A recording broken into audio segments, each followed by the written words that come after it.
السلام عليكم. اقول لك شنو اليوم 10 بالشهر وما خابرتني. شنو فلوس المولد جمعتهن؟ لا والله استاذي ولا واحد انطاني فلس. اذا هذا الشهر الكهرباء ولا رمشه من وين يدفع لي بعد؟ يعني جماعة السيطرة ما طفوها يوم 1 بالشهر.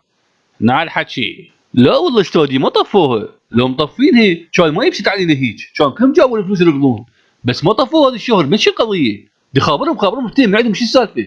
هذه سهلة وماكو ابسط من عندها. هسه اني اخابر عماد ابو السيطرة واخليه يحمسهم ظهرية والجماعة يجونك يتراكضون يدفعون الفلوس.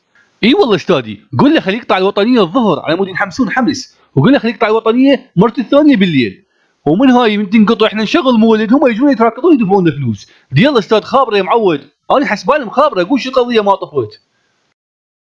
علو عماد الله يساعدك. اهلا جبار اهلا، شلونك؟ شلون يا معود؟ اذا هذا الشهر جرمتوا بينا انتم، الوطنيه مشتغله 24 ساعه رمشه ما ترمش، شو القضيه؟ جاي الناس شلون تدفع لنا فلوس هيك؟ الله يخليك، احنا مو متفقين نطفيها بدايه الشهر يا عماد. يوني تعمدت هذا الشهر ما طفيته، تدري ليش؟ حتى تعرفون اللي يتعاند ويا بالسيطره شلون يتبهذل.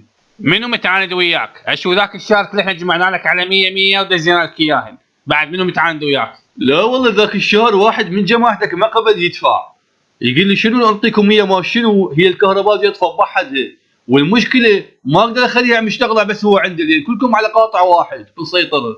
المهم حاول تجمع المبلغ كلهم وتصفون اموركم حتى انا اطفي لكم اياها في يومين ثلاثه على ما يدفعون الناس. هاي هي اني هسه افتر عليهم واجمع لك اياهن، بس انا اجيب لك اياهن لو انت تجي تاخذهن. لا انت جيب لي اياهن، انا صايم ما اقدر اطلع حس الدنيا حاره. اها صيام مقبول ان شاء الله، بس خليني اقول لك شغله، من تخلص اليومين ويجمعون الفلوس وراها ارجع شغلها عافيه، مو تخسرنا قاس يا معود. لا طمين ما خليك تخسر غاز، لان الوطنيه هالايام ما عليها لود وعندنا زايده علينا اصلا، ما ترمش رمشه، بس احنا نطفيها على مود تمشون اموركم وانتم خطيه. من تكملون وتجمعون الفلوس دق علي تليفون وانا خليها بعد ما ترمش.